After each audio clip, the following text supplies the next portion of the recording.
सर्वप्रथम तुम्हा सर्वांचं मनापासून स्वागत।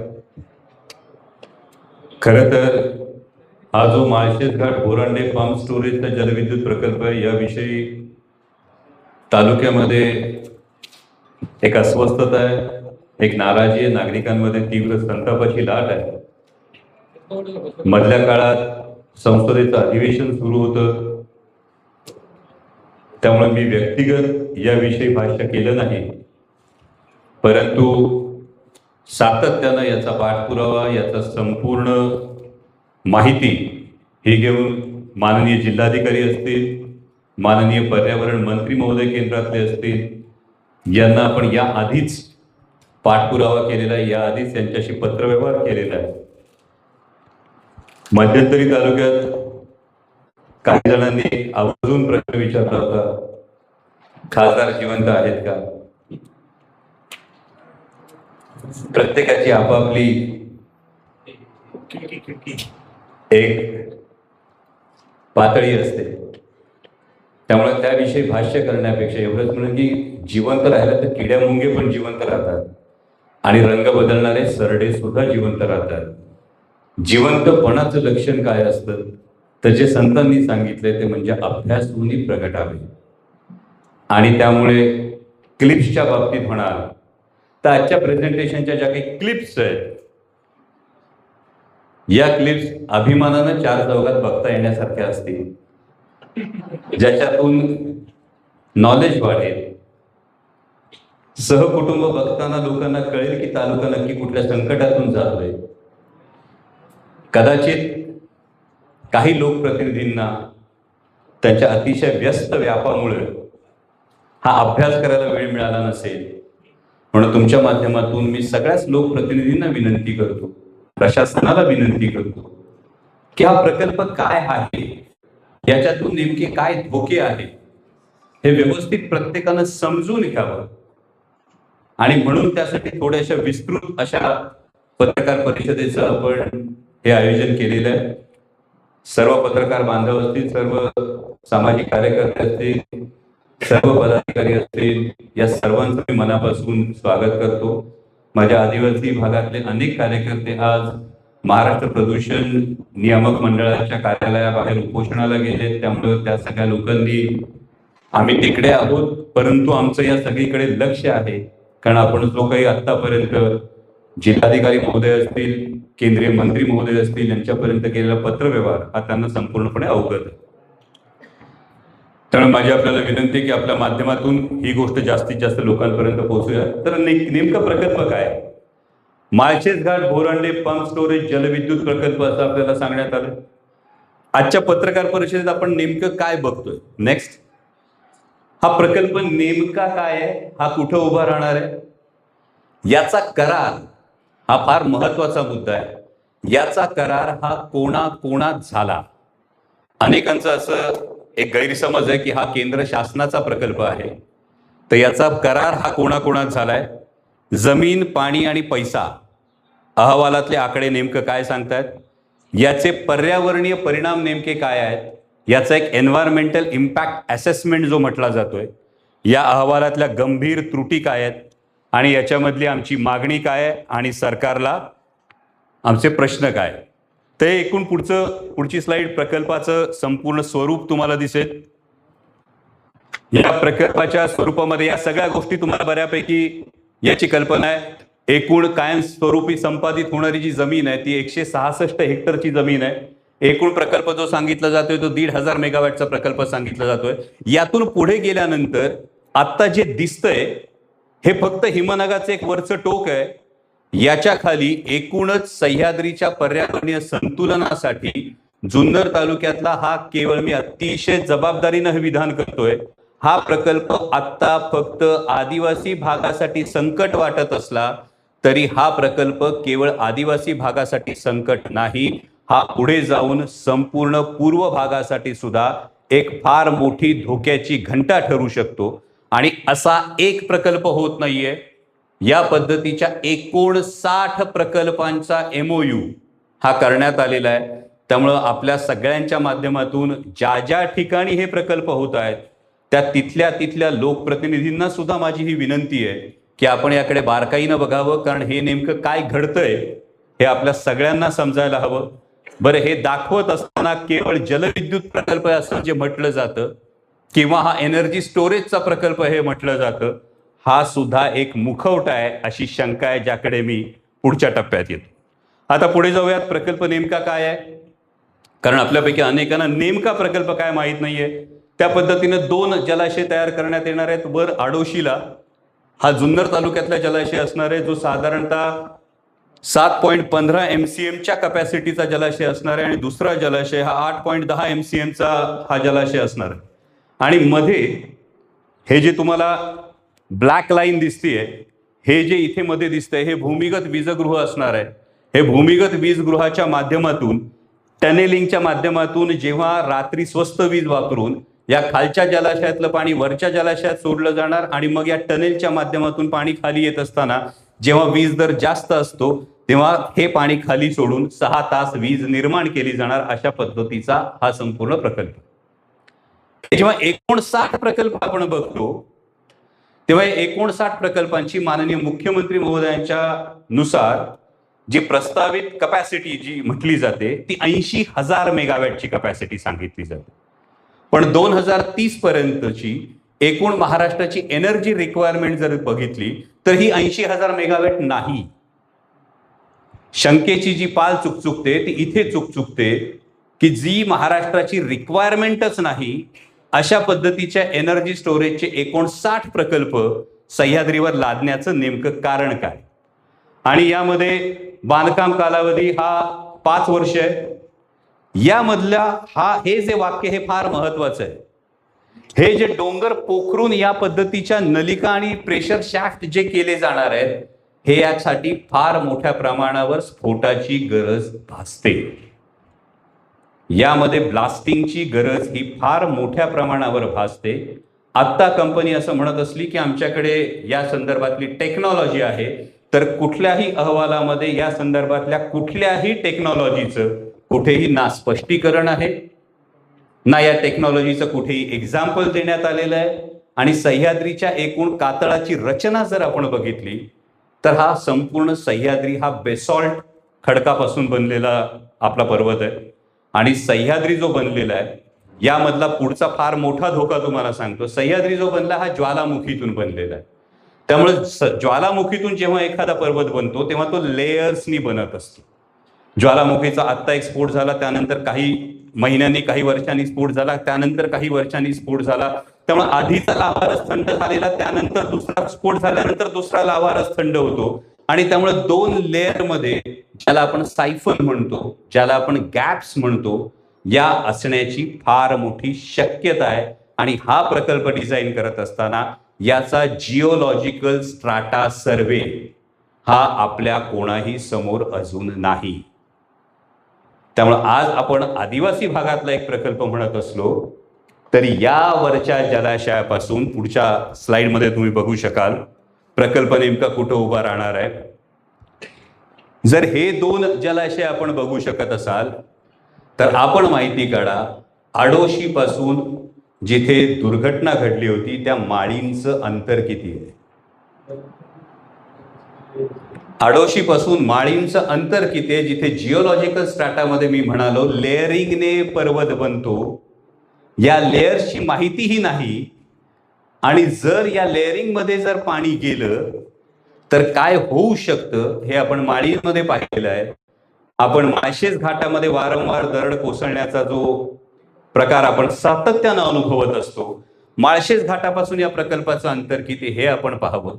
आणि आता आपल्याला जे सांगितलं जात आहे तो एकच प्रकल्प सांगितला जातोय. यामध्ये 2 प्रस्तावित प्रकल्प आहे. हा प्रकल्प एक अदानीचा प्रकल्प आहे आणि दुसरा टिहरी हायड्रो डेव्हलपमेंट कॉर्पोरेशनचा THDCचा जो दुसरा माळशेज घाटचा पंप स्टोरेज प्रकल्प आहे. असे 2 प्रकल्प याच भागात येत आहेत. आणि ही शेवटची ओळ जर तुम्ही बघितली तर हा संपूर्ण डेक्कन ट्रॅप बेसॉल्ट जो सह्याद्री बनलेला हा डेक्कन ट्रॅप बेसॉल्ट मध्ये आलाय. आणि हा भूकंप प्रवण क्षेत्र 3 या कॅटेगरीतला आपला संपूर्ण सह्याद्रीचा भाग आहे. मग भूकंप प्रवण क्षेत्र 3 या टप्प्यातला आपला संपूर्ण सह्याद्रीचा भाग असताना वरचा आडोशीचा जर तुम्ही जलाशय बघितला तर हा जवळपास नाणेघाटाच्या टॉपवर येतो.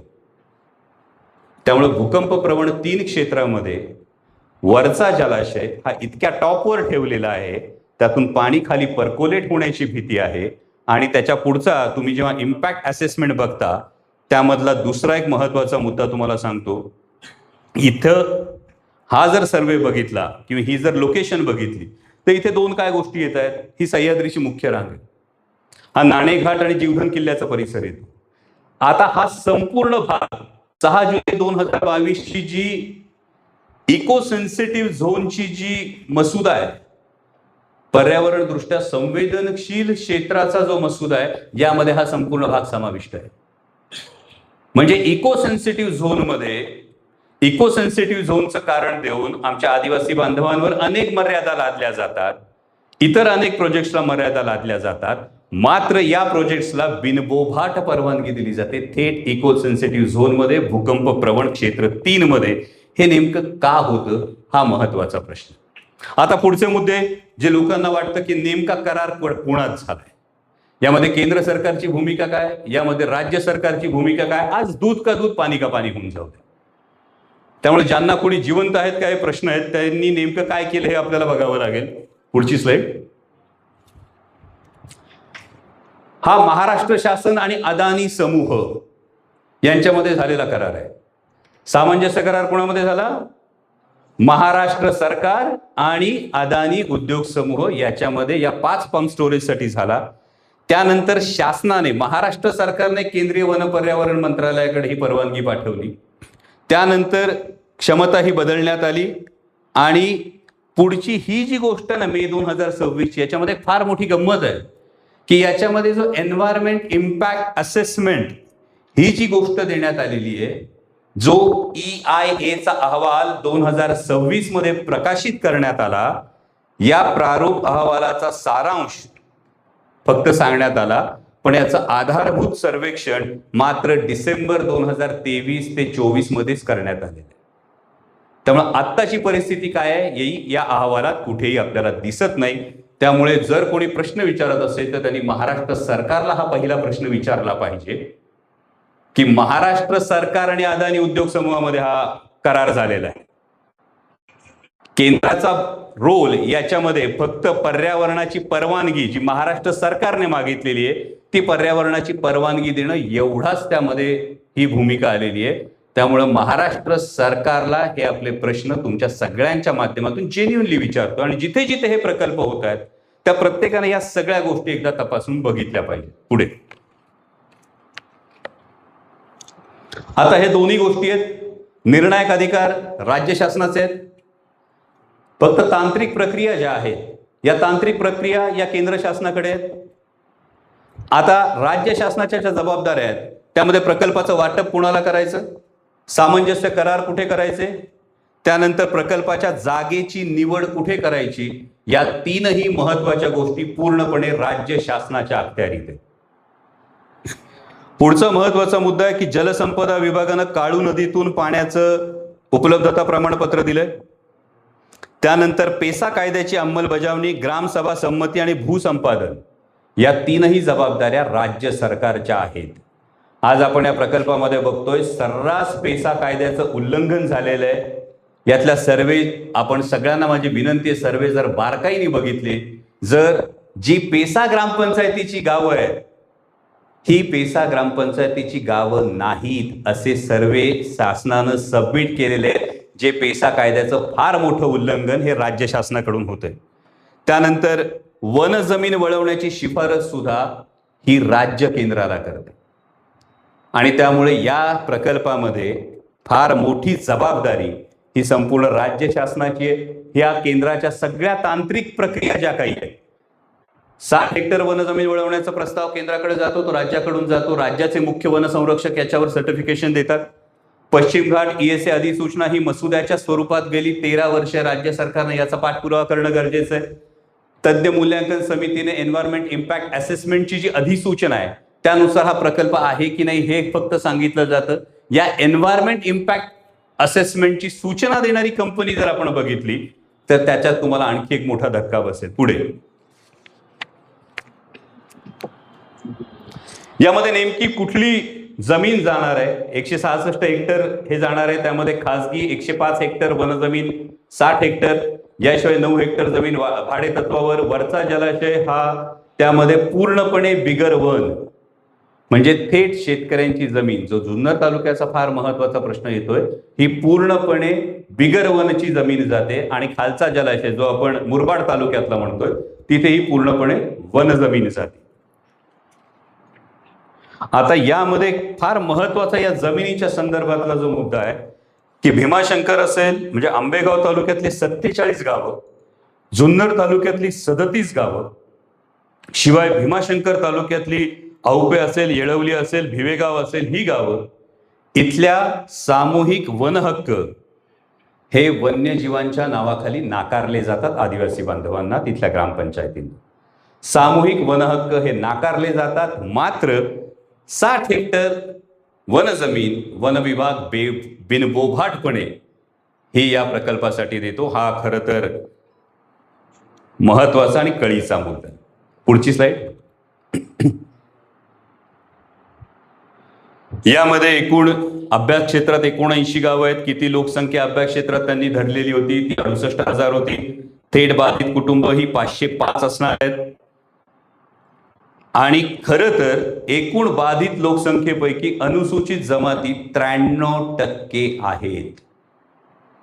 आणि 93% जर एकूण बाधित लोक असतील आणि मात्र पेसा कायद्यानुसार एकाही ज्याची सुनावणी झाली नसेल, तर या संपूर्ण प्रकल्पाच्या जी काही जनसुनावणी 21 तारखेला सांगितली जाते, या सगळ्यावर फार मोठं प्रश्नचिन्ह उभं राहतं.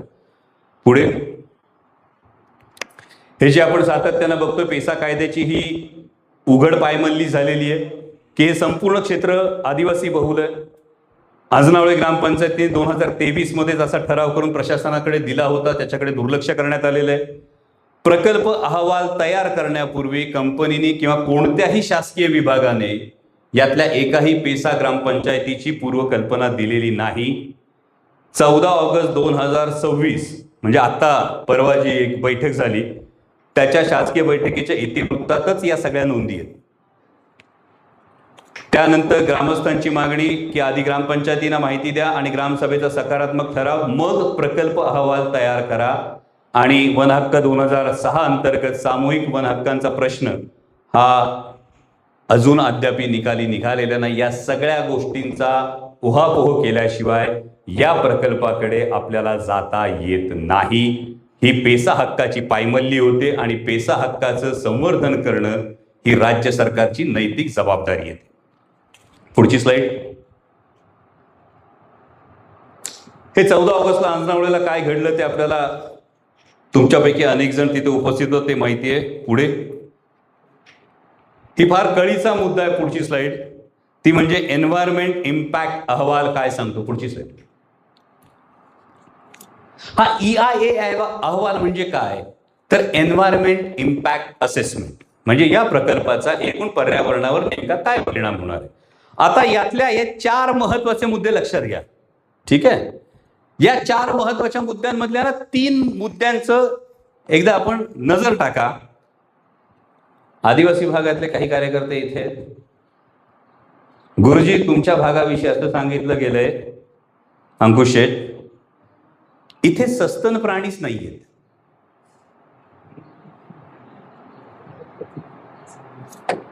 मग जुन्नर तालुक्याला प्रश्न पडतो, बिबट्या आले कुठून, नीलगाय कुठे आहे? इथं एकही सस्तन प्राणी नाही असं अहवाल सांगतो. पहिल्या याच्यामध्ये प्रकरण 3.10 EIA मधलं 3 ऋतूंच्या सर्वेक्षणानंतरचा निष्कर्ष, या पहिल्या एका वाक्यात हा अहवाल किती तद्दन सोयीचा आहे ही गोष्ट आपल्या समोर येते. एकही सस्तन प्राणी या भागात नाही हे या अहवालात नमूद केले. दुसरं पलीकडे जा, त्यामध्ये operation phase impacts on flora and fauna will be positive, म्हणजे वनस्पती आणि प्राणी जीवनावरील परिणाम हे होणार आहेत का, तर हे होणार आहेत. त्यानंतर being an off river PSP, the environmental impacts of the project are minimal. यामध्ये हा अहवाल असं सांगतो की याचे पर्यावरणावर होणारे परिणाम हे अगदी किरकोळ असतील, अगदी क्षुल्लक असतील.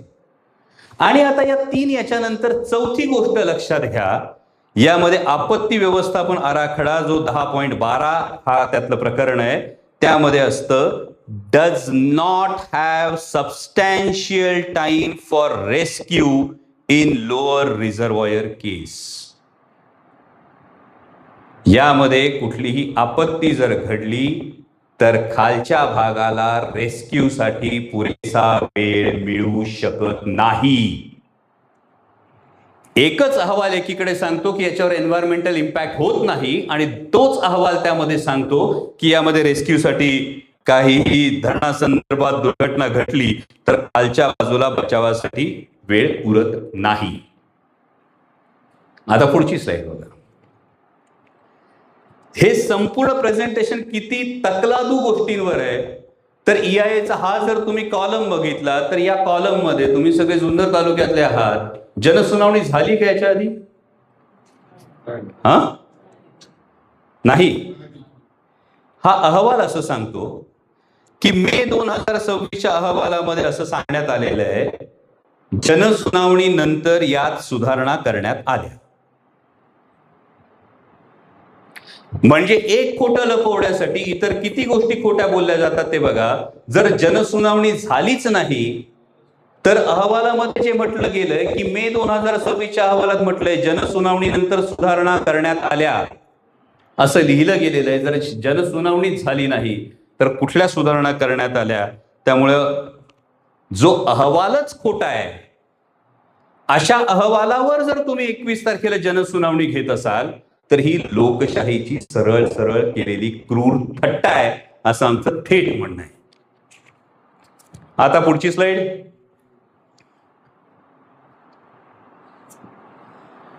आता हे वन्यजीव सर्वेक्षण आहे. मी मगाशी म्हणालो की सस्तन प्राण्यांचा आकडा इथे 0 दाखवलाय. पक्षी दाखवलेत, फुलपाखरं दाखवलीत, सरपटणारे प्राणी दाखवलेत, उभयचर दाखवलेत. आणि याची सोय अशी होते की जेव्हा सस्तन प्राणीच नाहीत तर मग वन्यजीव अधिवासाच्या नुकसानीचं मूल्यांकन होऊच शकत नाहीये. त्यामुळे सरळ सरळ हा प्रकल्प राबवणाऱ्या कंपनीसाठी सोयीनी तयार करण्यात आलेला हा अहवाल आहे. पुढची स्लाइड. आता यामध्ये नाणेघाट संवर्धन राखीव क्षेत्राचं काय? तर राज्य वन्यजीव मंडळाच्या बैठकीत मुख्यमंत्र्यांच्या उपस्थित 18 नवीन संवर्धन केंद्र मंजूर झाली. त्यात नाणेघाटाचा समावेश आहे.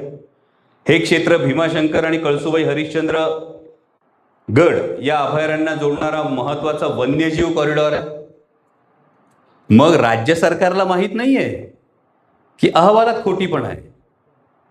जर राज्य सरकार एक अधिसूचना काढतं आणि अहवालात त्याच्या पूर्णपणे विसंगती आपल्याला ही आढळून येते की या कॉरिडॉर मधून म्हणजे प्रकल्पापासून कॉरिडॉरचं अंतर हे अवघं 10.8 किलोमीटर आहे. अवघं 10.8 किलोमीटर. आणि त्यामुळे नाणेघाट संवर्धन क्षेत्र हा एक फार महत्वाचा विषय या प्रकल्पाच्या अनुषंगाने धोक्यात येणारी गोष्ट आहे. पुढची स्लाइड. त्याच्या पुढे आता माळीण दुर्घटना आणि याचा नेमका काय संबंध होतो? तर हे जर आपण बघितलं तर माळीण दुर्घटनेच्या संदर्भातला सर्वेक्षण विभागाचा अहवाल जो आहे त्यामध्ये जंगलतोड आणि डोंगर उतारांचं सपाटीकरण ही 2 प्रामुख्यानं कारणं ही देण्यात आली. हा संपूर्ण प्रकल्प भूकंप क्षेत्र 3 मध्ये मोडतो आणि तरी सुद्धा भूस्खलनाचा स्वतंत्र आणि सखोल अभ्यास या अहवालात कुठेही नाही. आणि त्यामुळे ज्याला आपण एक टाइम बॉम्ब म्हणतो तसा हा प्रकल्प आहे का याविषयी ही घटना खरोखर हा प्रश्न तयार होतो. याच्या पुढचा जो मी म्हणालो पूर्व भागात याचे काय इम्पॅक्ट होतात. पुढची स्लाइड. आता यातलं जे पाण्याचं गणित सांगण्यात आलेलं आहे, हा जो वरचा जलाशय आहे त्याला सांगितलं 7.06 MCM पाणी लागेल, खालच्या जलाशयामध्ये 9.88 MCM पाणी लागेल. तुम्हाला सांगितलं जातं की काळू नदीतून पाणी वर उचललं जाईल आणि त्यानंतर खाली सोडलं जाईल. मग या प्रकल्पाची जेव्हा सुरुवात झाली तेव्हा माणिकडोहच्या संदर्भामध्ये तिथल्या जलाशयाचं पाणी वापरावं अशी त्याच्यामध्ये सूचना होती. ती का होती याच्यावर स्पष्टीकरण नाही. दुसरी गोष्ट, मागच्या टर्मला आपण सांसद आदर्श ग्राममध्ये कोपरे मांडवेचं गाव दत्तक घेतलं होतं. यामध्ये MI टँक व्हावा यासाठी आपण वारंवार प्रयत्न केला. हा MI टँक करण्यासाठी आमचा अंकुश सातत्यानं प्रयत्न करत होते. हे आम्हाला होऊ द्यायचं नाही. का तर सरकारनं सांगितलं कुकडीच्या वॉटर अकाउंटमध्ये पाणी शिल्लक नाही. हे कारण देण्यात आलंय. कुकडीच्या वॉटर अकाउंटमध्ये पाणी शिल्लक नाही, मात्र वरचा आडोशीचा जो जलाशय आहे हा कुकडीच्या नाल्यावर आहे. जर कुकडीच्या अकाउंटमध्ये पाणी शिल्लक नाही म्हणून वरच्या आदिवासी भागाला पिण्याचं पाणी मिळू शकत नाही, मात्र त्याच कुकडीच्या बेसिन मधल्या नाल्यावर वरचा जलाशय जर होत असेल तर मग नेमकं कुणाच्या सोयीसाठी प्रकल्प होतोय आणि याच्याकडे कोण डोळे झाक करतंय हा दुसरा महत्वाचा प्रश्न आहे.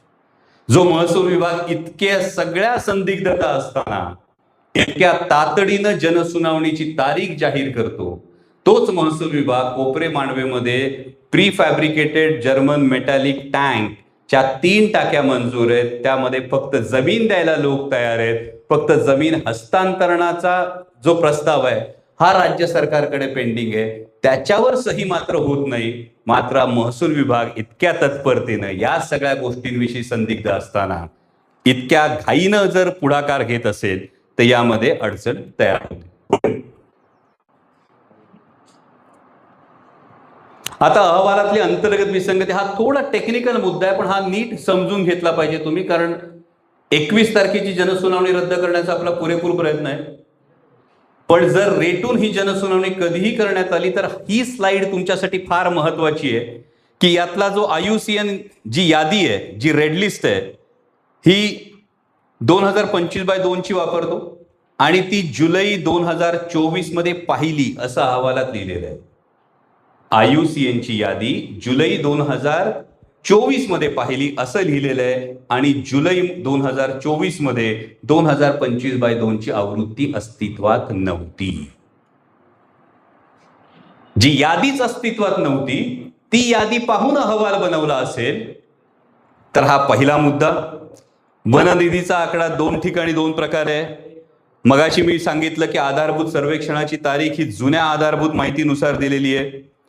पुढची फार महत्वाची गोष्ट आहे, मगाशी मी जी सांगितली प्रकल्प बाधित जी 79 गावं होत आहेत, या 79 गावांमध्ये जो स्टडी करण्यात आला असं अहवाल सांगतो, या 79 गावांमधल्या कुठल्या गावात आणि कुठल्या लोकांशी ना गावांची नावं या अहवालात आहेत ना माणसांची नावं या अहवालात आहेत. आणि मुळात संपूर्ण EIA अहवाल, एन्व्हायरमेंटल इम्पॅक्ट असेसमेंट अहवाल हा मराठीत उपलब्धच नाही. मग ज्याच्यावर जनसुनावणी घ्यायची तेच जर आम्हाला वाचायलाच मिळालं नाही, आम्हाला माहितीच नाही, तर आम्ही आक्षेप कशावर घेणार, आम्ही आमच्या तक्रारी कुठं मांडणार, हा फार कळीचा मुद्दा यात तयार होतो.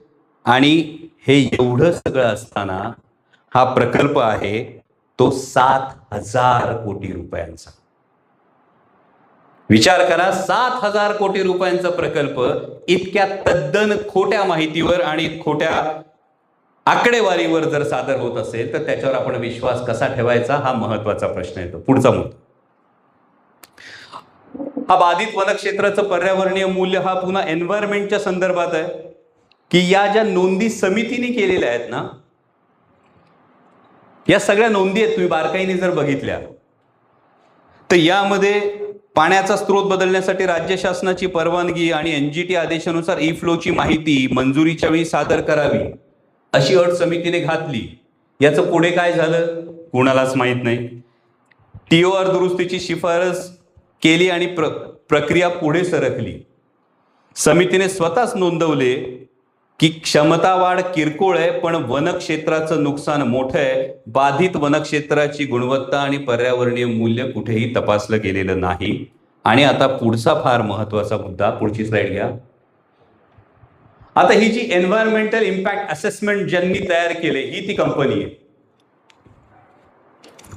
RS enviro link limited. याचे डिटेल्स एकदा फक्त नेटवर जाऊन शोधा.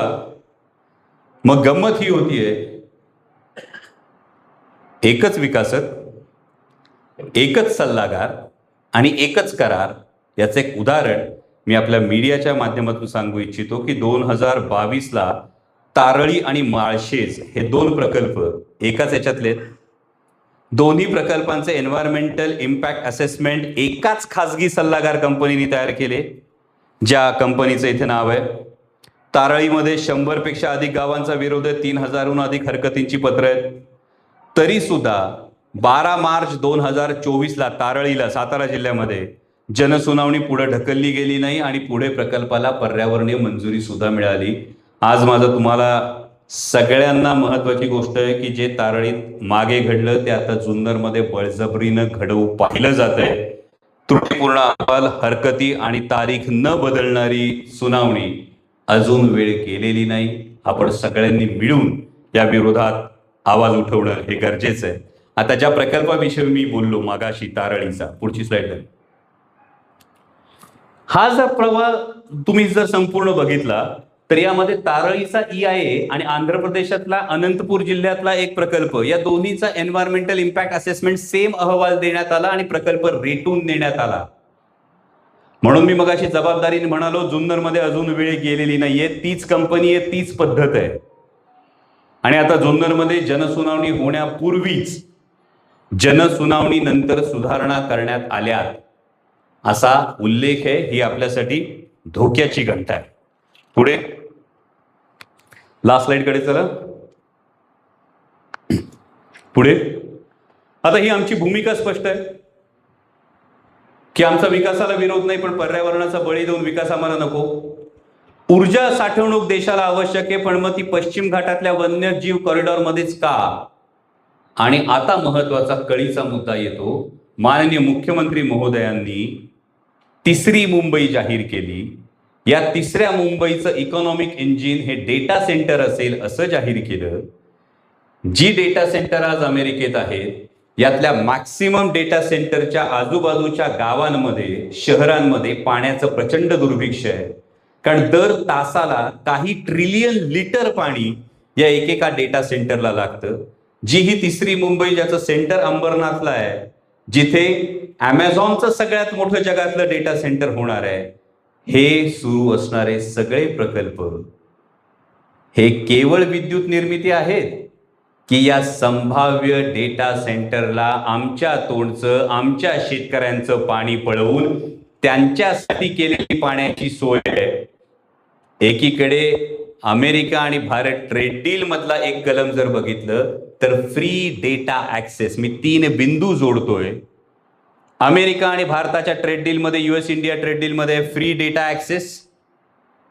3री मुंबई जाहीर होते, ज्यामध्ये फार मोठ्या प्रमाणावर डेटा सेंटर्स येतात, ज्या डेटा सेंटर्सला प्रचंड प्रमाणात पाणी लागतं. आणि 3रा महत्वाचा मुद्दा जो आपल्या प्रकल्पाशी संबंधित येतो, त्यामध्ये 2030 पर्यंत एनर्जी रिक्वायरमेंट हे फक्त 30,000 मेगावॅट असताना 80,000 मेगावॅटच्या एनर्जी स्टोरेज प्रकल्पाविषयी फक्त बोललं जातं. मात्र आमच्या हक्काचं पाणी पळवण्याचा हा डाव नाही ना, हा प्रश्न उपस्थित होतो. हा प्रश्न केवळ जुन्नर पुरता नाही, हा प्रश्न संपूर्ण महाराष्ट्रापुरता आहे आणि हा प्रश्न हा विचारला गेला पाहिजे. आणि त्यामुळं पुढची आमची मागणी आहे ती म्हणजे कायदा पाळला जावा. पेसा वनहक्क कायदा, भूसंपादन कायदा, स्थानिक पेसा ग्राम आदिवासी बांधवांच्या ग्रामसभेच्या संमतीशिवाय 1 इंच ही जमीन ही घेतली जाऊ नये. आणि पुढची स्लाइड. जर जनसुनावणी घ्यायची असेल तर त्याआधी संपूर्ण EIA अहवाल, नकाशे, पुनर्वसन आराखडा आणि जलवापराचा तपशील मराठीत प्रत्येक बाधित गावात उपलब्ध करून देण्यात यावा. पेसा कायद्यानुसार आदिवासी बांधवांना संरक्षण लाभले तर पेसा कायद्याचं उल्लंघन होता कामा नये. नाणेघाट संवर्धन, राखीव क्षेत्र आणि वन्यजीव कॉरिडॉर बाबत स्वतंत्र मूल्यांकन करण्यात यावं. पुढे आणि ही संपूर्ण माहिती आपण जिल्हाधिकाऱ्यांना सुद्धा ही मागवलेली आहे आणि या माहितीच्या अधिकारी ही माहिती उपलब्ध झाल्याशिवाय कोणत्याही पद्धतीची जनसुनावणी घेऊ नये. ही जनसुनावणी स्थगित करण्यात यावी, हीही आपण जिल्हाधिकाऱ्यांकडे माहिती ही केलेली आहे. पुढची स्लाइड. या 9 बाबींची आपण माहिती जिल्हाधिकाऱ्यांकडे जी मागवलेली आहे ही जनसुनावणीच्या टप्प्यावर असतानाच ही मागवलेली आहे आणि यापुढे अनेक प्रश्न हे आपण विचारलेले. हे 9च्या 9 मुद्दे तुम्हाला ही पत्र सुद्धा पब्लिक डोमेनमध्ये उपलब्ध आहे. पुढचे.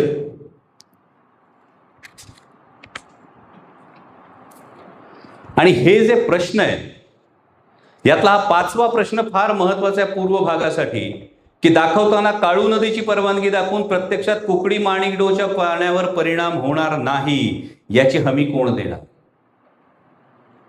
या संपूर्ण भागामध्ये राज्य प्राणी ज्याला दर्जा मिळालाय तो शेकरू हा राज्य प्राणी आहे आणि असं असताना वन्यजीव अधिनियमाचं सरळ सरळ उल्लंघन होतंय का, हे सगळे प्रश्न आहेत. आणि म्हणून माझी आपल्या सगळ्यांना विनंती आहे की हा जो प्रकल्प आहे हा प्रकल्प केवळ आदिवासी बांधवांच्या मुळावर येणार नाही.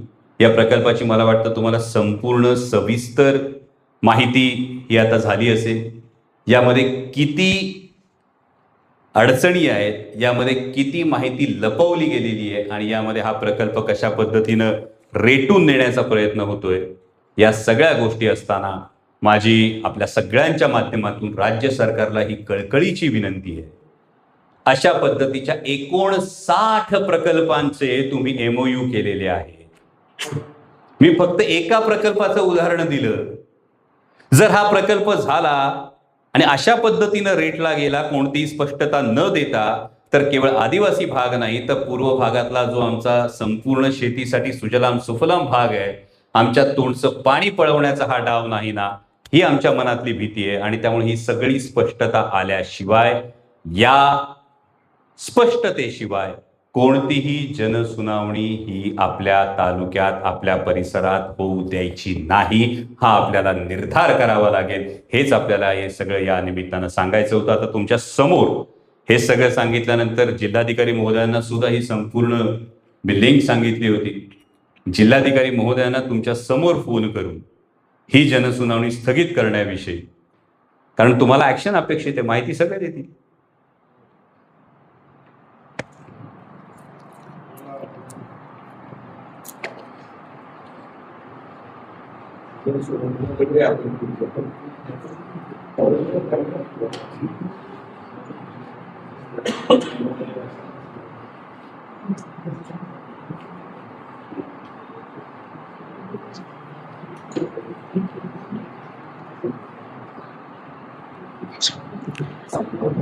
डुडी सर, प्रेस कॉन्फरन्समध्ये आम्ही सगळ्याचं सादरीकरण केलं, लोकांना सगळी प्रकल्पाची माहिती दिली आहे.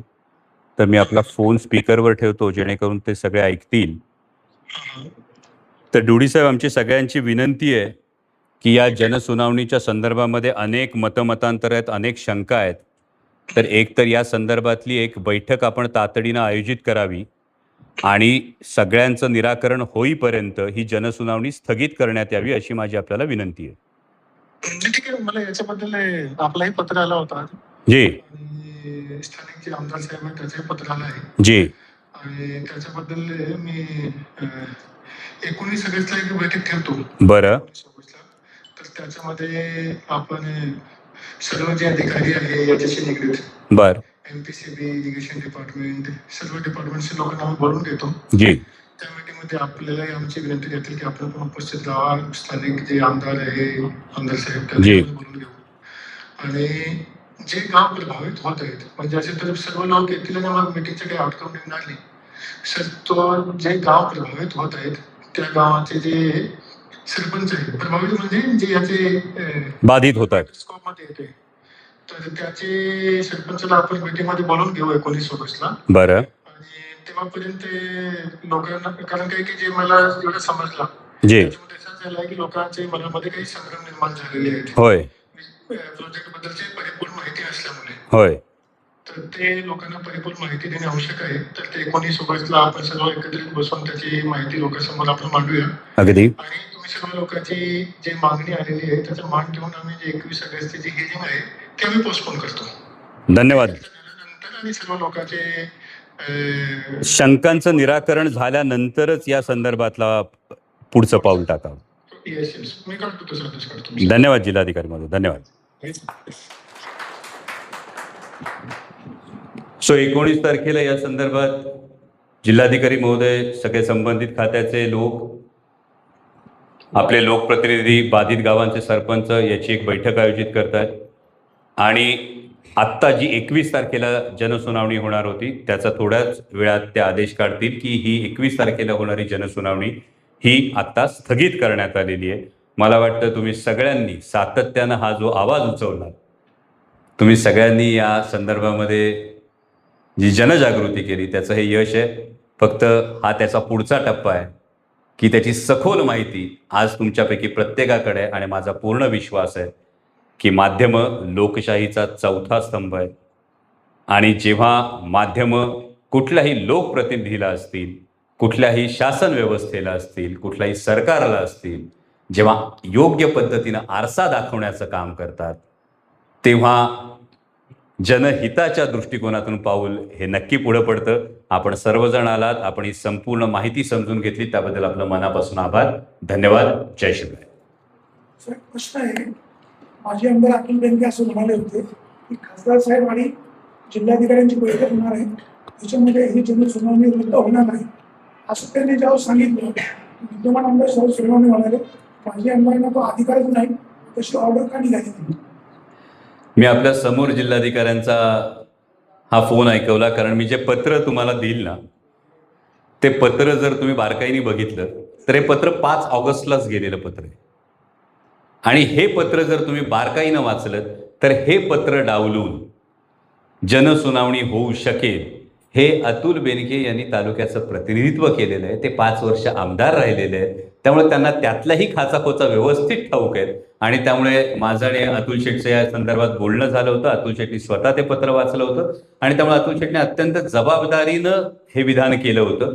कदाचित विद्यमान आमदारांना मी सुरुवातीला म्हणालो की त्यांच्या कार्यबाहुल्यामुळे कदाचित त्यांना अभ्यास करायला वेळ मिळाला नसेल. ही लिंक मी जरूर त्यांनाही पाठवेन की जेणेकरून इतर गोष्टींवर चर्चा करत बसण्यापेक्षा जे आपण म्हणतो की अभ्यासोनी प्रकटावे, काय नेमका प्रकल्प होतोय, काय नेमकं घडतंय.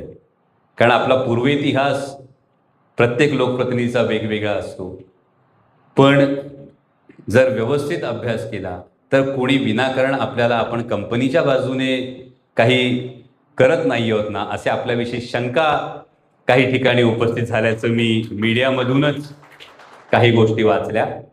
पण माझा त्यांच्यावर विश्वास आहे की ते नक्कीच जुन्नर तालुक्याच्या हिताचीच भूमिका ही बजावतील, कारण आमची भूमिका स्पष्ट आहे.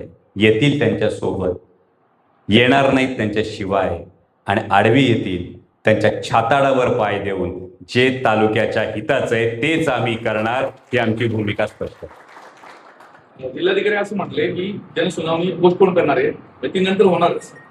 यामध्ये जनसुनावणी जेव्हा होईल त्याच्या आधी आपण ज्या मागण्या केल्या त्या 9 मागण्या जर आपण बारकाईनं बघितल्या तर मी तुम्हाला एक उदाहरण सुद्धा दिलं की तारळ्याचा जो प्रकल्प आहे यामध्ये जनसुनावणी रेटून नेली गेली. इथे आपल्याला जनसुनावणीच्या वेळेचे आक्षेप आणि हरकती जर हा संपूर्ण स्टडी तुम्ही बारकाईनं तपासला, तारळ्यामध्ये 3000 हरकती आल्या होत्या, आक्षेप आले होते. तिथे शेवटी फक्त सांगितलं की जर शेतकऱ्यांना पाणी कमी पडलं तर आम्ही या प्रकल्पातून पाणी देऊ आणि बोडवण केली गेली. मला वाटतं जुन्नर तालुका हा जास्त राजकीय दृष्ट्या जागरूक आहे आणि त्यामुळे या हरकतींची संख्या या जनसुनावणी जेव्हा कधी होईल त्यावेळी महत्वाचा मुद्दा आपण हाच मांडतोय की आमचा प्रकल्पाला विरोध नाही, परंतु रेटून नेण्याला विरोध आहे. एन्व्हायरमेंटल इम्पॅक्ट असेसमेंट हा आपण मागतोय तो 2 प्रकल्पांचा एकत्र मागतोय. केवळ माळशेज घाट बोरांडे या एका प्रकल्पाचा देऊन चालणार नाही. पुढचा जो THDCचा जो प्रकल्प होतोय याचा कंबाईंड एन्व्हायरमेंटल इम्पॅक्ट असेसमेंट तुम्हाला द्यावा लागेल. आणि जी फार महत्वाची भूमिका जी आपण मांडली, भूकंप प्रवण 3 क्षेत्रामध्ये हा संपूर्ण भाग येतो. यावेळी एन्व्हायरमेंटल इम्पॅक्ट असेसमेंट ही जर आपल्याला समाधानकारक नसेल तर आपण नक्कीच इतर कुठल्या तरी तांत्रिक सल्लागाराची मागणी यामध्ये नक्की करू शकतो. सर, प्रकल्पाला विरोध नाही आपण असं म्हणतो, पण जर तो लादला गेलाच आणि जर ही भूमिका त्यांनी जर रेटून नेण्याचा प्रयत्न केला तर तुम्ही पुढे बघाल याविषयी काय होतं. कसं होतंय, माझा सन्माननीय जिल्हाधिकाऱ्यांवर विश्वास आहे या बाबतीमध्ये, कारण जो अवेअरनेस आहे, जे प्रश्न आपण उपस्थित केले, हे प्रश्न उपस्थित केल्यानंतर त्या प्रश्नांचं गांभीर्य लक्षात हे प्रशासनाच्या लगेच आले. मी 5 ऑगस्टचं पत्र पाहिजे तर तुम्हाला पुन्हा एकदा पाठवतो तुम्हाला प्रत्येकाला, तुम्ही बारकाईनं बघा. किंवा आपले जे सगळे आदिवासी बांधव या संदर्भामध्ये मी जसं म्हणालो की MPCBच्या ऑफिसच्या बाहेर धरणं आंदोलन देत आहेत, त्यांनी सुद्धा हे सगळं पाहिल्यानंतर त्यांनी सुद्धा या सगळ्या सखोल माहिती जी आपण विचारण्यात आलेली आहे याचं कौतुक केलं आणि यानंतरचं चित्र हे बदललेलं असेल असं मला विश्वास आहे. सर, शासन ही जी प्रक्रिया राबवते सगळ्या गोष्टी हवेमार्फत करते आणि लोकप्रतिनिधींना माहितीच नाही आज लोकप्रतिनिधी म्हणतात. म्हणजे ही शिवजन्मभूमी आहे का आपण पारतंत्र्यामध्ये आहोत किंवा इतर देशामध्ये राहतो याचं आम्हाला उत्तर नाही. डोके साहेब, दुर्दैवानं मी तुम्हाला जी वस्तुस्थिती सांगितली, आपण थोडे उशिरा आला. त्यामध्ये 59 प्रकल्पाचं जे MOU झालंय ना, हे महाराष्ट्र राज्य सरकार आणि कंपनीमध्ये झालं. महाराष्ट्र राज्य सरकार त्यामुळेच आमचं म्हणणं हेच आहे की महाराष्ट्र राज्य सरकारच्या माध्यमातून हे होत असेल आणि यामध्ये कुठल्याही प्रकारे स्थानिकांना नाही, लोकप्रतिनिधींना नाही, कोणालाच जर विश्वासात घेतलं जात नसेल तर मग काहीतरी काळबेरे, दाल में कुछ काला आहे या पुरी दाल काली आहे. मग आपण संसदेमध्ये आवाज उठवतो, हा आमचा अपमान आहे, हा तालुक्याचा अपमान आहे, शिवभूमीचा अपमान आहे. हे खरोखर आहे की लोकप्रतिनिधींना विश्वासात न घेता स्थानिक प्रशासनाला, आपण जर माझं तर म्हणणं स्थानिक प्रशासनाला सुद्धा जर एवढी डिटेल माहिती असेल ना, आपण स्थानिक प्रशासनाला सुद्धा विचारा. माझ्या माहितीप्रमाणे त्यातल्या अनेक जणांना याची अगदी डिटेल माहिती नव्हती. सर, हा जो भाग आहे संपूर्ण बोरंड्या आणि हसगावली हा 5व्या अनुसूचीच्या क्षेत्रात येतो, म्हणजे 244(1) मध्ये त्याचे अनुसूचित क्षेत्र. संबंधित कंपनीने ग्रामसभेची परवानगी घेणं आवश्यक होतं. पर्यावरण प्रदूषण लावण्यासाठी संबंधित ग्रामपंचायतीची परवानगी घेणं. सर, आपण तीच पूर्ण मागणी केली. तुम्ही जर बघितलीत ना, पीओनी पण परवानगी घेणं अपेक्षित होतं, पण त्यांनी राज्यघटनेचा उल्लंघन केलेले तर त्यांच्यावरती गुन्हा दाखल करून त्यांनी बेकायदेशीर कृत्य केलेले. 19 तारखेच्या बैठकीत हा आपला मुद्दा आहे, हा आपण प्राधान्याने घेतो. तुम्ही मगाशी प्रेझेंटेशन बघितलं असेल तर त्यामध्ये पेसा कायद्याच्या उल्लंघनाच्या संदर्भात आपण हे जबाबदारीनं हे विधान केलेलं आहे आणि हे उल्लंघन झालंय का तर हे होय, हे 100% उल्लंघन पेसा कायद्याचं झालेलं आहे आणि हे जिल्हाधिकाऱ्यांच्या सुद्धा निदर्शनास आणून दिलेलं आहे. त्यामुळे 19 तारखेच्या बैठकीत याच्या पुढे आपल्याला त्यांचं उत्तर काय येतं हे आधी बघावं लागेल. त्यांच्याकडे त्याचा एक संबंधित गुन्हा दाखल करण्यात यावा, त्याचा संबंधित लहान पाण्याची PDF आहे तुम्हाला देतो, मी त्याच्यावर अभ्यास. प्लीज आपण द्या, मी त्याच्यावर अभ्यास करतो. त्याच्यावर काय करता येईल ते आपण 100% करू. बरोबर, यामध्ये जर वेळ पडली, ती शक्यतो वेळ येणार नाही असा मला अजूनही विश्वास आहे. वेळ पडली तर पेसा कायद्याच्या संरक्षणासाठी उद्या आपल्याला न्यायालयाचे दार ठोठावावं लागलं तरी ते ठोठावं. 2023 साली हा प्रोजेक्ट जुन्नर तालुक्यामध्ये आला. त्या संदर्भाच्या परवानगीसाठी केंद्र शासनाकडे प्रस्ताव दिले. ही गोष्ट तुम्हाला माहिती होती. यामध्ये जो प्रस्ताव जातो हा प्रस्ताव खासदारांच्या माध्यमातून गेलेला नाही. हा प्रस्ताव थेट राज्य सरकारनं केंद्र सरकारला दिलेला आहे. थेट राज्य सरकारनं केंद्र सरकारला दिलेल्या प्रस्तावाच्या संदर्भात कुठलीही डेटाबेस, कुठलाही डॅशबोर्ड हा अजून उपलब्ध नाही की राज्य सरकारने कुठल्या परवानग्या सबमिट केलेल्या आहेत. यामध्ये मी परवा सुद्धा एका प्रेस कॉन्फरन्समध्ये दिल्लीतूनच ही गोष्ट बोललो की एक आधी परंपरा होती की प्रत्येक अधिवेशन काळाआधी राज्य शासन आणि सगळे खासदार यांची एक बैठक व्हायची. या बैठकीमध्ये आपल्या कुठले प्रस्ताव प्रलंबित आहेत, कुठले नाहीत, या सगळ्याची माहिती देण्यात यायची. 2022 साली एकदा बैठक झाली, त्यानंतर या बैठकीची परंपरा पूर्णपणे खंडित झालेली आहे. त्यामुळे राज्य सरकारने कुठले प्रस्ताव दिले याची कुठलीही माहिती ही खासदारांना केंद्र सरकारकडून आलेली नाही. सर, जेवढं बोरांडे हे जे गाव आहे खालचा भाग येतो मुरबाडचा, जेवढं आपल्याकडे शिक्षितपणा आहे म्हणजे वरच्या पट्ट्यामध्ये तेवढं खाली नाही. मग खालच्या बऱ्याचशा लोकांनी त्याला होकार दिलेला आहे. आता 2 जिल्ह्यांचा हा भाग येतोय. त्या ठिकाणी मी परवा जाऊन पण होतो, रिपोर्ट पण केला.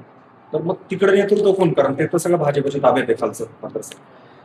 म्हणून मी तुमच्या सगळ्यांच्या माध्यमातून हा आवाज उठवला. मी फार जबाबदारीने म्हणालो की लोकशाहीचा चौथा स्तंभ तुम्ही आहात आणि त्यामुळे सगळ्यांच्या माध्यमातून जर हा एकत्रित आवाज उठवला गेला तर हा फार गरजेचा आहे. तिथल्या लोकप्रतिनिधीनं प्रत्येकानं याचा अभ्यास करून याविषयी नेमके मुद्दे काय, त्यामध्ये नेमक्या अडचणी काय आहेत हे प्रशासनाच्या सुद्धा निदर्शनास आणून देणं गरजेचं आहे. कदाचित यामध्ये असंही असू शकतं की राज्य सरकारलाच या सगळ्या बाबतीत अंधारात ठेवण्यात आलेलं आहे का, हीही शक्यता मी पूर्णपणे नाकारत नाही. परंतु राज्य सरकार आणि कंपनी यांच्यामध्ये एमओयू होत असताना याचा सखोल अभ्यास झाला नाही का, आणि अशा पद्धतीचा जर एन्व्हायरमेंटल इम्पॅक्ट असेसमेंटचा जर अहवाल हा जर सबमिट होत असेल तर मुळात ज्याच्या आधारावर गोष्ट बनते तोच मुळात त्याचा आधारच खोटा आहे हे आपल्याला तुमच्या माध्यमातून आपण आज राज्य सरकारला सांगतो. आदिवासी महानगरपालिका संबंधित भागामध्ये काय काय नुकसान होऊ शकतं आपण आपल्या मांडलं, प्रकल्प झाला फायदा काय होऊ शकतो हे मांडणार. नक्कीच त्यासाठीच 19 तारखेला मी आधी विचारलंय की एवढं लपून छपून करायची गरज काय. कसं आहे अतुलजी, जर प्रकल्पाचा फायदा असता, जर आपली चांगली गोष्ट असती तर आपण उजळ माथ्याने सांगतो ना. म्हणजे आमदारांना अंधारात ठेवायचं, खासदारांना अंधारात ठेवायचं, ग्रामपंचायतींना अंधारात ठेवायचं, प्रकल्प रेटून न्यायचा. म्हणूनच म्हटलं की तेव्हा शंकेची पाल जास्त चुकते. जर उजळ माथ्याला खरोखर याचा फायदा आहे तर तुम्ही उजळ माथ्याने येऊन सांगा, एवढंच आमचं म्हणणं आहे. म्हणून आपण जे म्हणालो की प्रकल्पाला आपला आंधळा विरोध नाही, त्याचे काय फायदे तुम्ही नेमके आम्हाला सांगा, आमच्या मनातल्या ज्या शंका आहे या शंकांचं निरसन करा. आणि जर आमच्या सगळ्या शंकांचं निरसन तुम्ही व्यवस्थित पद्धतीने करू शकत असाल आणि प्रकल्पाचे फायदे समजावून सांगत असाल तर पुन्हा आपण इथं भेटू. जर ते शंका निरसन झालं तर मीच स्वतः येऊन पुन्हा तुम्हाला कंपनीच्या अधिकाऱ्यांबरोबर प्रकल्पाचे काय फायदे आहेत बाबा आमचं शंका निरसन झालंय हे आपण प्रामाणिकपणे कबूल करू, कारण आपल्याला यात काहीच लपवायचं नाही. बांगर साहेब, त्याच्यामध्ये एक फार महत्वाचा मुद्दा आहे. माझं पत्रकार बांधवांना विनंती की ते जे 3 डॉट सांगितले ना, ते 3 डॉट फार महत्वाचे. राज्याची असणारी एकूण एनर्जी रिक्वायरमेंट जी 80,000 मेगावॅट नाही, असं असताना सुद्धा यामध्ये हे प्रकल्प रेटले जातात. लावून द्या. दुसरा महत्वाचा मुद्दा, 3ऱ्या मुंबईची अनाउन्समेंट होते. 3ऱ्या मुंबईमध्ये डेटा सेंटर्स मोठ्या प्रमाणावर येतात, जे डेटा सेंटर्स अमेरिकेतून हद्दपार झालेले आहेत. त्याचवेळी अमेरिका आणि भारत यांच्या ट्रेड डीलच्या विषयी अनेक संशयाचं धुकं अनेक बाबतीत आजूबाजूला दिसतं, ज्यामध्ये फ्री डेटा ॲक्सेस हा एक फार महत्वाचा कळीचा मुद्दा देशाच्या दृष्टीने आहे. आणि त्यावेळी हे प्रकल्प लादले जातात. त्यामुळे फक्त एकाच्या फायद्याचं आहे की यामध्ये नेमकं काय काय, म्हणून मी सुरुवातीला म्हणालो की हे फक्त हिमनगाचं टोक आहे, याच्या खोलात गेलं तर अनेक गोष्टी बाहेर येतील. स्कोर बघू शकतो. बेसाल्ट जो आहे बनलेला आहे त्याचं पाणी जर वरलं गेलं तर त्याचं स्फोट आहे. पाणी सर आमदार साहेब बोला. जी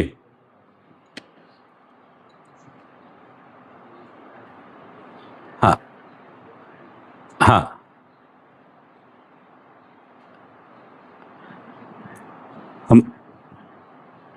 हो, माझं आत्ताच कलेक्टर साहेबांशी बोलणं झालं. कलेक्टर साहेबांना आपण आपल्या सगळ्यांची व्यथा वेदना सांगितली. 19 तारखेला बाधित गावांचे सगळे सरपंच, आपण लोकप्रतिनिधी, पर्यावरणाच्या संदर्भातले तज्ज्ञ आणि कंपनीचे लोक, MPCBचे अधिकारी अशी एक बैठक 19 तारखेला कलेक्टर साहेब आयोजित करतायत आपल्या शंकांचं निरसन करण्यासाठी. आणि 21 तारखेची जी जनसुनावणी आहे ती स्थगित केल्याचा आदेश थोड्या वेळात कलेक्टर काढतील. नाही, ते स्थगित करतायत ती. हो, ती स्थगित करतायत. त्याचा आदेश थोड्या वेळात येईल ती स्थगित झाल्याचा. ओके, ते आपण सांगा तसं. आत्ताच कलेक्टर साहेबांशी बोललो मी. जी भूकंपप्रवण क्षेत्र तयार होईल. तो मुद्दा महत्वाचा आहे. तुम्ही प्रगती करणार तो मांडला आपण. भूकंप प्रवण 3 कॅटेगरीचं जे क्षेत्र आहे हा धोका आहे. कोणाशी बोललं आम्हाला कळलं नाही. आता माजी आमदार अतुल बेनकेंशी बोललो, ते आता MPCBच्या ऑफिसच्या बाहेर होते. दुसरा मुद्दा असा आहे की अजूनवेळेला विद्यमान सुनावणी आणि अधिकाऱ्यांची बैठक होतो. अतुल बेनके जे बोलले त्याच्यामध्ये टेक्स्ट बातमी गेली, त्याचे व्हिडिओ देखील त्यांची पाहिजे. तिथे शरददादांनी सांगितलं की बाबा बातमीदारांनी चुकीची माहिती पसरवली, लोकांचं कन्फ्युजन झालं. मी म्हणालो मला खुलासा करायचा आहे. ते म्हणाले हे तुम्हाला खुलासा करता येणार नाही. मी म्हणालो मी नागरिक आहे. ते म्हणाले नागरिक तुमच्या घरी. नंतर ते पुढे काय बोलले ते सगळ्यांनी पाहिलं आहे. प्रतिनिधी असे वागतात कसे. मी माझी भूमिका तुमच्या समोर स्पष्ट केली की माध्यम हा लोकशाहीचा चौथा स्तंभ आहे. मी व्यक्तिशः अगदी आपल्याविषयी जर बोलायचं म्हणाल तर आपण तालुक्यातले अतिशय ज्येष्ठ पत्रकार आहात. तुमचे माझे वैयक्तिक मतभेद होऊ शकतात, असूही शकतात, कारण लोकशाहीमध्ये डेमोक्रेसी हॅज अ राईट, म्हणजे we back to differ also, हे असू शकतं. परंतु माझ्याकडून हे पथ्य मी सातत्यानं पाळतो. इतरांविषयी मी बोलू शकत नाही, कारण मी काय वागावं हे माझ्या हातात आहे. आणि आपण जे काही पब्लिक लाईफमध्ये वागतो हे लोक पाहत असतात. त्यामुळे मला असं वाटतं की माध्यमांनी त्यांची भूमिका ही चोखपणे बजावत राहावी. या पद्धतीचं कोणत्याही लोकप्रतिनिधीनं कुठल्याही पब्लिक स्टेजवरून कुठल्याही माध्यम प्रतिनिधीला अशा पद्धतीनं भाषा वापरणं हे निषेधार्ह आहे, असं माझं प्रामाणिक मत आहे. तुम्हाला जिवंत आहे ते म्हणाले, त्या दिवशी तू खासदार साहेब जिवंत आहेत असं म्हणाले. कालच्या याच्यामध्ये खासदार साहेब असलं आताच काय कळलं? खासदार साहेब आहेत आणि मी पण आहे. तुमचं काय म्हणून आलं? कदाचित दसऱ्याला जाऊन त्याच्या लक्षात मला असं वाटतं की खासदार आणि आमदारांमध्ये झुंपली अशी बातमी होण्यापेक्षा जुन्नर तालुका संकटात आहे अशी बातमी मला जास्त महत्वाची वाटते. वाडवडिलांनी ज्येष्ठांनी आपल्याला शिकवलंय, आपल्याला कुत्रं चावलं तर आपण कुत्र्याला चावायला जात नसतोय. त्यांचं मतितार्थ वेगळा असेल, त्यांना नंतर त्याची जाणीव झाली म्हणून त्यांनी ते स्पष्टीकरण दिलं असेल. मला वाटतं यामध्ये आमदार महोदयांच्या मनात तसं काही नसावं. त्यांच्याही मनात तालुक्याचं हित आणि तालुक्याच्या हिताचं काय आहे हीच गोष्ट असावी. आणि म्हणून मी आजच्या प्रेस कॉन्फरन्सला सुद्धा आमदार महोदयांना बोलावलं होतं. ते काही कारणामुळे येऊ शकले नाहीत, पण हे प्रेझेंटेशन मी पूर्ण त्यांना सुद्धा पाठवेल. आणि ते सुद्धा आपण जिल्हाधिकाऱ्यांशी जेव्हा संवाद साधला तेव्हा जिल्हाधिकाऱ्यांनी आपल्याला सांगितलं की आमदार महोदय सुद्धा यासाठी आग्रही होते ही जनसुनावणी रद्द होण्यासाठी. त्यामुळे माझी आपल्याला विनंती आहे की तालुक्यावरचं जे संकट आहे हे दूर करण्यासाठी आपल्याला आपल्यात जर काही तुतू मैमे जरी घडली असेल तरी त्याकडे दुर्लक्ष केलं पाहिजे. आपल्याला तालुक्याच्या हितासाठी उभं राहिलं पाहिजे. हा प्रकल्प म्हणजे फार मोठी धोक्याची घंटा आहे आणि त्यामुळं अशा कुठल्याही गोष्टीला फारसं महत्त्व न देता माझी आपल्याला विनंती आहे की या प्रकल्पावर, या प्रकल्पाच्या धोक्यांवर आपण जास्त लक्ष केंद्रित करायचं. तर या प्रकल्पाच्या संदर्भात तालुक्यातले एक नेते म्हणाले की आपल्याला फार मोठं काम मिळत आहे, आपले जेसीबी डंपर आणि पोकलेट तयार करा. कोण म्हणालाही कळलं नाही. तुम्हाला काही माहिती असेल तर प्लीज सांगा. माझा अशा दलालीपेक्षा दीर्घकालीन पर्यावरणीय परिणाम, पाण्यावर होणारे परिणाम या सगळ्या गोष्टींकडे जास्त लक्ष असतं. त्यामुळे माझ्या आजूबाजूला तुम्हाला मूठभर कंत्राटदारांची गर्दी दिसत नाही आणि त्यामुळे कुणाच्या जेसीबीला कुणाच्या पोकलँडला काम मिळणार याच्याशी मला देणं घेणं नाही. मला जर माझ्या तालुक्याचं नुकसान होणार असेल तर मी या प्रकल्पाच्या विरोधात ठामपणे उभा आहे, एवढी मी तुम्हाला खात्री देतो. हा प्रकल्प होऊ नये म्हणून 9 ऑगस्ट पासून सूरज वाघे उपोषणाला बसलेले आहे. त्यांची तब्येत खालावलेली आहे. दवाखान्यामध्ये त्यांचे उपचार चालू आहे. तुम्ही त्यांना काय आव्हान कराल आणि भेटायला जाणार आहे? नक्कीच. आता सूरज वाजगेंनाच मी जाऊन भेटेन यानंतर की जनसुनावणी स्थगित झालेली आहे, त्यामुळे त्यांनी उपोषण सोडावं. त्यांच्यासारखा एक धडाडीचा युवक कार्यकर्ता हा समाज जीवनामध्ये आमच्या खांद्याला खांदा लावून काम करत राहायला पाहिजे हीच आमची भावना आहे. त्यामुळे इथून मी जाऊन जरूर त्यांची भेट घेईन. तर या प्रकल्पामध्ये कोणत्या तालुक्यांचा समावेश आहे आणि या तालुक्यांमध्ये इकडचे कामगार आहेत की बाकीचे आमदारही यामध्ये सहभागी आहेत? आता हा प्रकल्प यामध्ये 2 तालुके आहेत, म्हणजे 2 जिल्हे 2 तालुके, पुणे आणि ठाणे, मुरबाड आणि जुन्नर या 2 जिल्ह्यांचा आम्ही एका प्रकल्पाविषयी असे 59 MOU महाराष्ट्र सरकारने केलेले. त्यामुळे मी या प्रकल्पाविषयी बोलत असताना म्हणतो की जुन्नर तालुका आणि मुरबाड तालुका या 2 तालुक्यांशी संबंधित हा जो आत्ता आपण प्रकल्प म्हणालो बोरांडे माळशेज घाट हा या 2 तालुक्यांशी संबंधित. कारण माळींचं जर तुम्ही अंतर बघितलं, आडोशीपासूनचं जर अंतर बघितलं तर ते एरियल डिस्टन्स जवळपास माझ्या माहितीप्रमाणे 14 ते 15 किलोमीटरच्या आसपास फक्त ते अंतर येतं.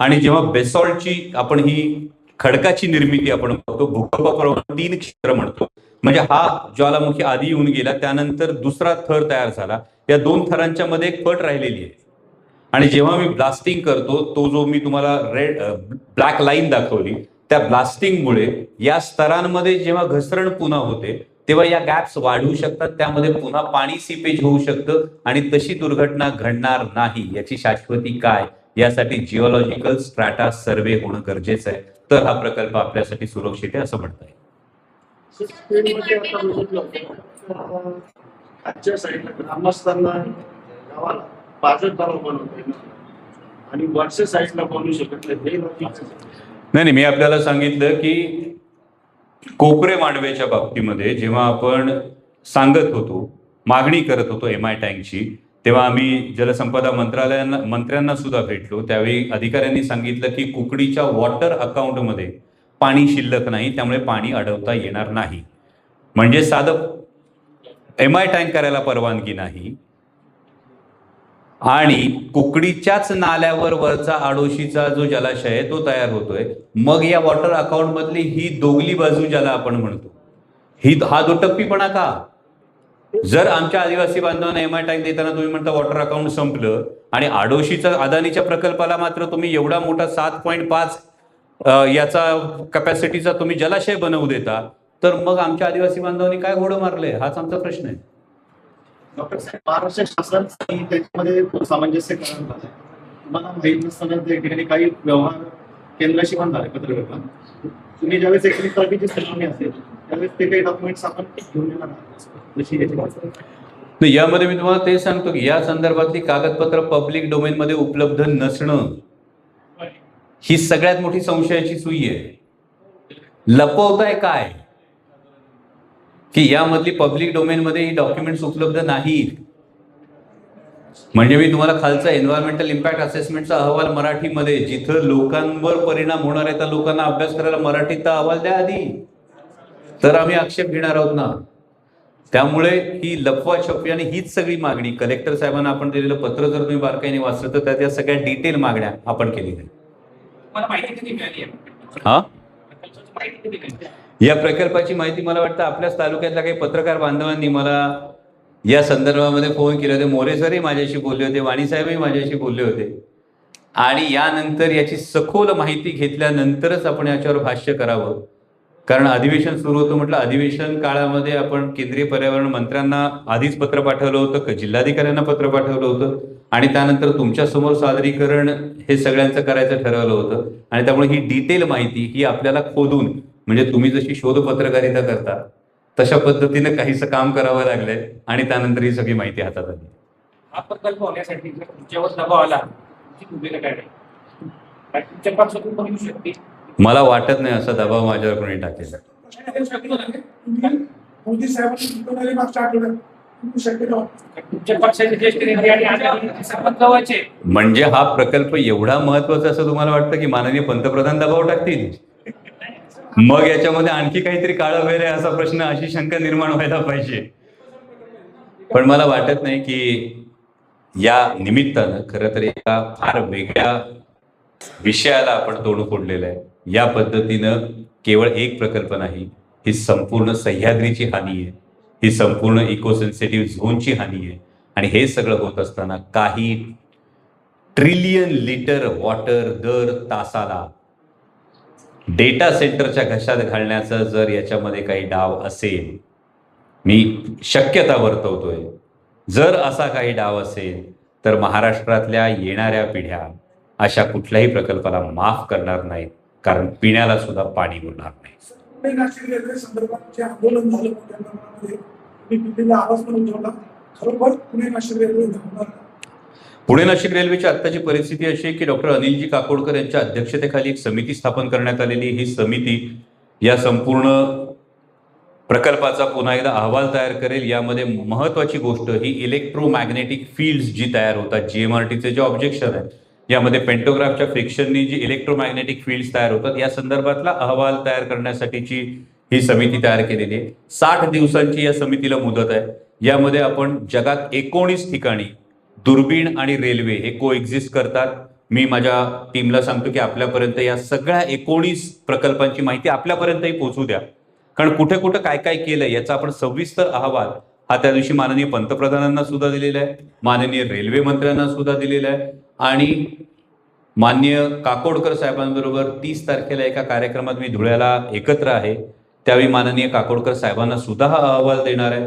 त्यामुळे अपेक्षा अशी आहे की या सगळ्या एवढ्या अभ्यासानंतर तरी ही समिती सकारात्मक अहवाल देईल. पण पुणे नाशिक रेल्वेचं भवितव्य या समितीच्या अहवालावर फार मोठ्या प्रमाणावर आत्ता तरी अवलंबून आहे. राजकीय प्रश्न होता. राष्ट्रवादीची बैठक झाली, या बैठकीला जयंत पाटील उपस्थित होते. कुठली बैठक? बैठक नाही, आता एनसीपीची जी बैठक झाली ही सगळ्या जिल्हाध्यक्षांची आढावा बैठक होती. आणि आत्ता जयंत पाटील साहेब हे पक्षातले जरी ज्येष्ठ नेते असले तरी त्यांचे पूर्वनियोजित कार्यक्रम होते. प्रदेशाध्यक्षांनी ही बैठक घेतली. राष्ट्रीय कार्याध्यक्ष म्हणून सुप्रियाताई स्वतः याला उपस्थित होत्या आणि फ्रंटल सेलचे अध्यक्ष म्हणून रोहितदादा पवार याला उपस्थित होते. त्यामुळे याचे काहीतरी वेगळे राजकीय अर्थ काढण्याची काहीच आवश्यकता नाही. केवळ जिल्हाध्यक्षांची बैठक होती. मग तुम्ही मला प्रश्न विचारा, डॉक्टर साहेब काल पुणे जिल्ह्याची बैठक झाली, तुम्ही उपस्थित नव्हता. महत्वाचं ते फडणवीसांसोबत एकत्र झाला होता. अहो, एकत्र विमान प्रवास जर होऊन जर गोष्टी बदलत असत्या तर दिवसा डवळं मग मागचे होडीबिडीचे प्रकरण कशाला झाले असते? आमची चाकणची जी बैठक झाली रस्त्याच्या संदर्भात त्याची माहिती द्या. नाही, पुणे नाशिक हायवेच्या संदर्भामध्ये मागच्या अधिवेशन काळामध्ये माननीय गडकरी साहेबांना आपण भेटलो. या संदर्भामध्ये फार महत्वाची गोष्ट होती ती म्हणजे 10 हेक्टर जमिनीचा भूसंपादनाचा विषय राहिला होता. त्यातली 6.91 हेक्टर जमीन ही PMRD क्षेत्रातली होती आणि 3.91 हेक्टर जमीन ही PCMC क्षेत्रातली होती. यामध्ये गडकरी साहेबांनी स्वतः जिल्हाधिकाऱ्यांना फोन लावला. त्यामध्ये 6.91 हेक्टरच्या लँड रिवॉर्डचे पैसे सुद्धा जमा झालेले आहेत. 3.91 हेक्टर जी PCMCच्या अधिक क्षेत्रातली जी जमीन अधिग्रहित होणं शिल्लक होतं त्यासाठी मुख्य सचिवांकडून एक हमीपत्र हे गडकरी साहेबांनी घ्यायला सांगितलं आणि पुढच्या 15 दिवसामध्ये पुणे नाशिक हायवेच्या संदर्भातला नाशिक फाटा ते राजगुरुनगर हा जो एलिव्हेटेड कॉरिडॉर आहे याचं काम आपल्याला सुरू झालेलं दिसेल. तुमच्या मोबाईलचा केशरी कलर आणि घड्याळाचा तो जो केशरी कलर आहे या आगामी काही सूचक आहे का? म्हणजे भाजप सुद्धा नाही, मी छत्रपती शिवाजी महाराजांची भूमिका करतो तेव्हापासून ते गोष्ट करतो. त्यामुळे माझ्यासाठी भगवा हा तिरंग्याचा पहिला रंग आहे. बाकी कुणाला काही वेगळे ऑब्जेक्शन असतील तर त्याला मी काही करू शकत नाही. नाही, याच्या आधी कायम होतो. अगदी माझी दिल्लीची गाडी सुद्धा भगव्या रंगाची. प्रयत्न काय असणार रेल्वे प्रकल्पाबाबत? रेल्वे प्रकल्पाच्या बाबत 2-3 फार महत्वाच्या गोष्टी घडलेल्या आहेत. यामध्ये पुणे नाशिक रेल्वेच्या संदर्भातला संपूर्ण स्टडी हा आपण मांडलेला आहेच आहे. त्याचबरोबर मध्यंतरी तुम्ही बातम्या वाचल्या असतील की खेड तालुक्यामध्ये तळेगाव उरुळी कांचन हा रेल्वे ट्रॅक जो आहे त्याच्या 3rd and 4th लाईनचा जो रेल्वे ट्रॅकचा जो विषय होता जो खरं तर मुंबई चेन्नई लाईन आहे याचं स्थानिक 12 ग्रामपंचायतींना विरोध होता म्हणून तो आपण अगदी वाकीच्या बाजूला आणलाय. चाकण चौकाच्या अलीकडे आणून ठेवलेला आहे ज्याच्यावर पुन्हा इंडस्ट्रियल रॅक आणि ॲग्रिकल्चर रॅक हे आपण प्लॅन करून घेतलेला आहे. जेणेकरून उद्या जरी काकोडकर समितीने काही जरी अहवाल दिला तरी सुद्धा माझ्या जुन्नर तालुक्यातल्या टोकाच्या माणसाला अगदी आळ्याफाट्यापासून जरी जायचं झालं तरी अवघ्या 35 मिनिटात तो वाकीला रेल्वेपर्यंत एक गोष्ट जाते. दुसरी महत्वाची गोष्ट आपण जी करतो ती म्हणजे डेडिकेटेड फ्रेट कॉरिडॉरची जी आपण मागणी केलेली आहे ती छत्रपती संभाजीनगर करडे MIDC, रांजणगाव MIDC, त्यानंतर चाकण MIDC, तळेगाव ते JNPT ही डेडिकेटेड फ्रेट कॉरिडॉरची मागणी केलेली आहे. आणि आंबेगाव आणि खेड या 2 तालुक्यांच्या सीमेवर आपण PM गतिशक्ती टर्मिनलची मागणी केलेली आहे जेणेकरून शेतीमालाची वाहतूक असेल, इंडस्ट्रियल वाहतूक असेल या सगळ्याला त्याचा फार मोठ्या प्रमाणावर फायदा होईल आणि एकूण वाहतुकीची जी कोंडी होते याला सुद्धा याचा फार फायदा होईल. या पद्धतीने आपण या गोष्टी करतो. त्याच वेळी पुणे नाशिक रेल्वे जुन्या मार्गाने जुन्या सर्वेक्षणानुसारच व्हावी यासाठी मी तुम्हाला सांगितलं त्या पद्धतीने आपण पंतप्रधानांकडे तो स्टडी संपूर्ण दिलेला आहे, रेल्वे मंत्र्यांकडे दिलेला आहे. आता जी समिती गठीत केली या समिती समोर सुद्धा आपण तो सादर करतो जेणेकरून जुन्या सर्वेक्षणानुसार पुणे नाशिक रेल्वे व्हावी यासाठी आपण आग्रह करतो. पालकमंत्री पदाची नेमणूक झाली. रायगड आणि नाशिकला गिरीश महाजन आणि रायगडला भरत गोगावलेंची नेमणूक झालेली आहे. विरोधी उपमुख्यमंत्री अजितदादांच्या निधनानंतर कुठे अजित पवार गटाला डावललं जाते. गेली अनेक वर्ष या पालकमंत्री पदांचा वाद होता. नाशिकला गिरीश महाजन नाही, यामध्ये नाशिकमध्ये माझ्या माहितीप्रमाणे correct me if I am wrong Bharatiya Janata पक्ष आणि शिंदे शिवसेना यांच्यामध्ये पालकमंत्री पदासाठी रस्सीखेच होती बहुतेक नाशिकमध्ये. कारण मला त्याच्याविषयी फारशी कल्पना नाहीये. पण आज 3 पक्ष सत्तेत आहेत त्यामुळे त्या 3 पक्षांमध्ये ही वाटणी कशी होते यावर बाहेरच्यानी भाष्य करण्यापेक्षा त्यांच्या अंतर्गत त्यांनी जो काही हा तोडगा काढला असेल तो त्यांच्या अंतर्गत चर्चेतून काढला असेल. अजितदादांच्या निधनानंतर कुठे राष्ट्रवादी अजित पवार मी ज्या पक्षात नाही त्या पक्षाविषयी भाष्य मला वाटतं टिप्पणी करणं उचित आहे. शरद पवार एनडीए सोबत जातील. शरद पवार आतापर्यंत मी राजकारण करतो, मी अभिनय करतो, अजून भविष्य सांगण्याचा अनुभव माझ्या गाठीशी नाही, त्यामुळे मी ते सांगू शकत नाही. वगैरे सगळं सांगितलं जनतेपर्यंत हे पोहोचणार, पण आता शेवटचं एकदा सांगून जावं का आमदार साहेब म्हणते होते तुम्ही आता जुन्नर तालुक्यात जनतेसाठी झटण्यासाठी साधा जिवंत आहे प्रकारे एकदा सांगून टाका. मला वाटतं हा पुरावा आहे ना सगळा.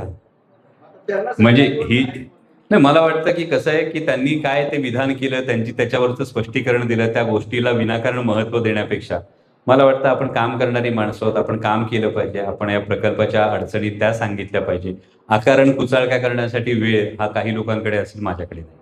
त्या टायमिंगला पुणे नाशिक रेल्वे संदर्भात आंदोलन झालं म्हणजे त्या ठिकाणी असं म्हणण्यात आलं तर आपला खासदार फेसबुक इंस्टाग्रामवर नाही पाहिजे, सत्यात पाहिजे पोस्ट करणार. काय काय सत्यातच म्हणाले, सत्तेत नाही म्हटले ना.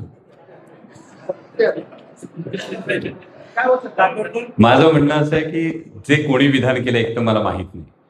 बरं, त्या आंदोलनात सामील होण्याने विषय सुटणार होता की पंतप्रधानांना भेटण्याने त्याच्यामध्ये एक पाऊल पुढे पडणार. कुठे आपण काय केलं पाहिजे ही गोष्ट सुद्धा आदरणीय पवार साहेबांकडून त्यांच्या मार्गदर्शनाखाली ही खरोखर आम्ही शिकतो आणि त्यात काही त्रुटी राहिल्या असतील तर भविष्य काळात दुरुस्त करू. धन्यवाद. असं काही लोक बोलतात की हा प्रकल्प होणारच आहे आणि जर होणारच असेल तर तुमची पुढची भूमिका काय असेल? मी आपल्याला सांगितलं की प्रकल्पाला विरोध करण्यापेक्षा यातल्या ज्या अडचणी आहेत या सुटल्याशिवाय, याच्या शंकांचं निरसन झाल्याशिवाय कोणत्याही प्रकल्पाला आंधळं समर्थन करणंही योग्य नाही आणि आंधळा विरोध करणंही योग्य नाही. त्याचं जर डिटेल्स आपल्याला समजले ना, आपल्या शंकांचं निरसन झालं तर आपण स्वागत करू. या राष्ट्राची जे मराठीची बाजू आहे ते राजकीय प्रकल्पाला विरोध केला होता. आता त्याची समितीच्या अध्यक्षपदी निवड झाल्यावर जो अहवाल आहे तो पॉझिटिव्ह याबद्दल सरकार उपस्थित झालं. मी आपल्याला म्हणालो की आम्ही प्रयत्न करत राहणं हे आमचं काम आहे. आपण रेल्वे मंत्री असतील, काकोडकर समिती, आपण सगळ्यांना सांगतोय की जगात 19 ठिकाणी होतंय तर फक्त भारतात का नाही, फक्त महाराष्ट्रात का नाही, हाच आमचा महत्वाचा प्रश्न आहे. जसे इथे प्रश्न उपस्थित केलेत तसेच त्याही बाबतीत प्रश्न उपस्थित केलेत आणि मला वाटतं काकोडकर साहेब नक्की या सगळ्याचं व्यवस्थित निराकरण करतील. हा संपूर्ण अहवाल ते पाहतील आणि त्यांनी जर अहवाल पाहिला तर नक्की काहीतरी मध्यम मार्ग हा निघेल.